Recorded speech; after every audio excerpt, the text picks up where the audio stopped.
Well, good morning. Here it is. It's Wednesday morning. It's August the 17th. We're over halfway through this month, and anyway, hope that you're doing well this morning. Some places received some rain, and we're thankful for that, and looking for more rain in the next few days. They're talking about it, and hey, that's all we can ask for is pray that God would give us a chance for rain, and He will. And the temperatures, I think, are supposed to be getting a little bit cooler, at least a few degrees, and that helps. We need to be thankful for that also. And anyway, I hope you're doing well this morning. This morning, I want to share with you a devotional entitled "The God Who Suffers." When we think of God, I think we usually consider, the fact that He is righteous. He is righteous, He's holy, and He's loving, and He's good. But here's something else I think we need to consider about God. He is a God who has suffered. And we don't necessarily tend to think about, that a perfect creator would experience such a, human trait as, human pain and suffering. I mean, after all, why would you suffer if you did not have to? But you see, God, He has suffered. And I would say perhaps more deeply than any of us could ever imagine. In his book, The Cross of Christ, John Stott said this: "Our God is a suffering God."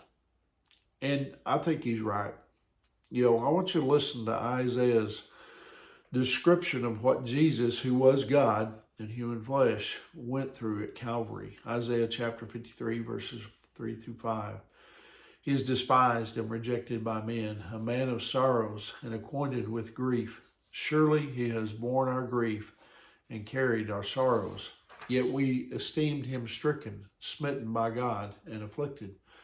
But He was wounded for our transgressions. He was crushed for our iniquities. The chastisement for our peace was upon Him, and by His stripes we are healed."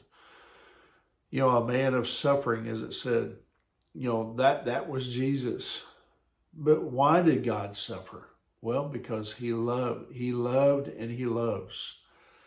See, that means He also enters into our suffering as well. Hebrews chapter 2, verses 17 and 18. Listen to what the writer of Hebrews says, or wrote. "Therefore, it was necessary for Him to be made in every respect like us, His brothers and sisters, so that He could be our merciful and faithful high priest before God. Then He could offer a sacrifice that would take away the sins of the world. Since He Himself has gone through suffering and temptation, He is able to help us when we are being tempted."